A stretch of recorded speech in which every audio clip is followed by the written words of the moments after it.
විද්‍යාව විෂය කියන හතරවන පාඩම වන එදිනදා ජීවිතයේදී ශක්තිය කියන පාඩමේ ජලයේ ශක්තිය කියන කොටසේ තියෙන පැට්‍රිකල් දෙකක් තියෙනවා.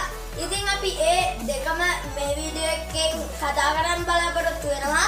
ඉතින් මම ඔයගොල්ලන්ගෙන් ඉල්ලනවා රැඳිලා ඉන්න මේ වීඩියෝ එක අවසන් වෙනතුරුම එහෙනම් අපි අද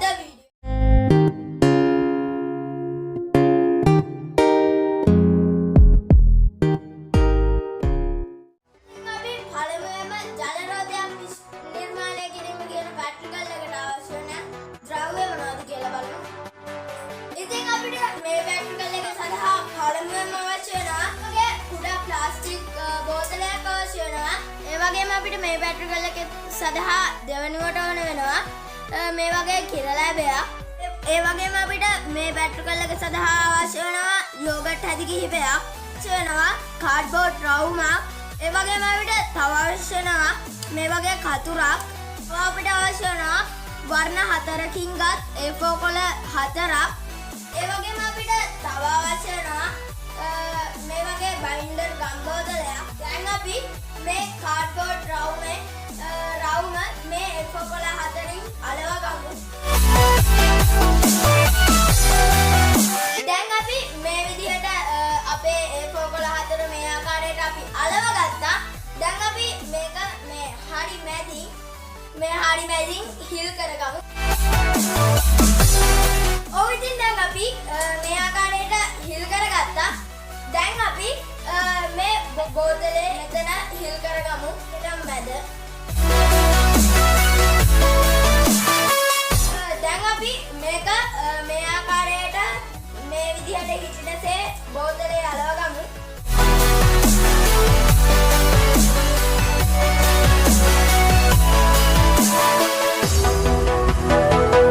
දැන් අපි කිරලැබය හිල් කරගමු. දැන් අපි යෝගට් හැදි කිහිපයේ යට කොටස කපා ගමු.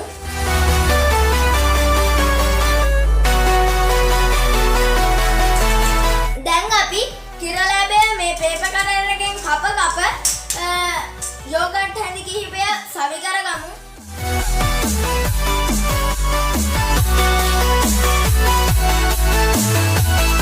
දැන් අපි මේ ජල රෝධය හදාගෙන ඉවරයි.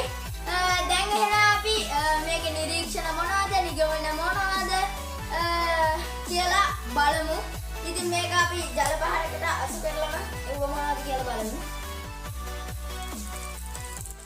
දැන් ඕගොල්ලන්ට පේනවා ඇති ජල රෝධය වේගයෙන් කැරකෙනවා. ඒත් එක්කම අපේ කාඩ්බෝඩ් රවුම විවිධ වර්ණ රටා මතුවෙනවා. අපි මේ පැට්‍රිකල් එකේදී දැක්කා ජල රෝධයට එනවත් එක්කම ජල රෝධය වේගයෙන් කැරකුණා. ඒ වගේම අපි දැක්කා අපේ කාඩ්බෝඩ් රවුමේ විවිධ වර්ණ රටා මතුවුණා. ඉතින් අපිට මේකෙන් නිගමනය කරගන්න පුළුවන් ගලා යන පහරවල් වලින් කාර්ය සිදු කරන්න පුළුවන් කියලා. ඉතින් අපි වෙනි පැට්‍රිකල් එකට යමු.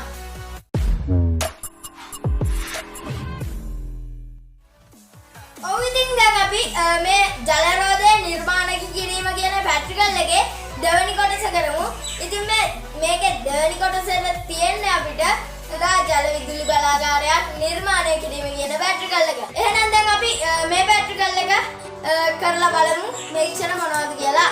ඉතින් දැන් අපි බලමු මේ පැට්‍රිකල් එක සඳහා අවශ්‍ය වෙන ද්‍රව්‍ය මොනවද කියලා. ඉතින් අපිට මේ සඳහා අවශ්‍ය වෙනවා අපි කලින් හදාගත්ත ජල රෝධය, ඒ වගේම මෝටරයක් අවශ්‍ය වෙනවා. ඉතින් අපිට තවත් අවශ්‍ය වෙනවා බෝල් පොයින්ට් ෆෑන් බටයක්. ඒ වගේම අපිට තව අවශ්‍ය වෙනවා මේ වගේ සුබ පැතුම් පතක මේක ඇතුලේ තියෙනවා අපිට ස්පීකරයක්. ඉතින් මේකෙන් අපිට ශබ්දයක් නිකුත් වෙනවා. මම ඔයගොල්ලන්ට පෙන්නන්නම්.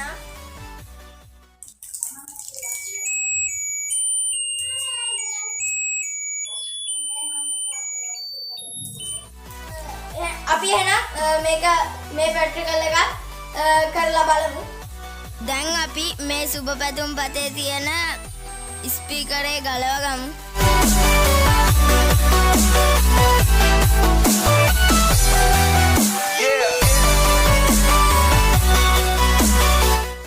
දැන් ඕගොල්ලන්ට පේනවා මෙතන ස්පීකරේ තියෙනවා ඒක දැන් අපි මේ ආකාරයට ගලව ගමු.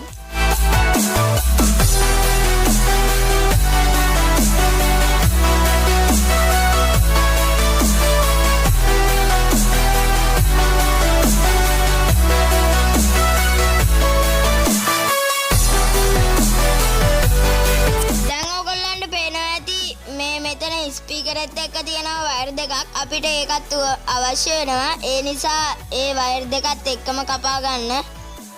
දැන් ඕගොල්ලන්ට පේන ආකාරයෙන් දැන් මේ ආකාරයට වයර් දෙක මෝටරයට සවි කර ගන්න.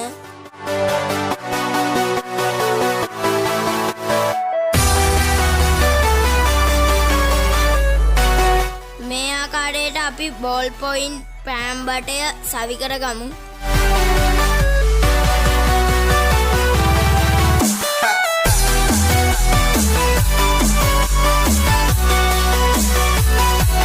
දැන් අපි පෑම් බටය අනික් කරවලේ මෝටරේ සවි කර ගමු. දැන් අපි මේ ජල රෝදයේ ජල පහරකට අසු කරලා බලමු මේකේ ශබ්දය කොහොමද කියලා. මෝටරය ක්‍රියාත්මක වී ස්පීකරයෙන් ඇසෙන ශබ්දය දැන් ඔබට ඇසෙනවා ඇති.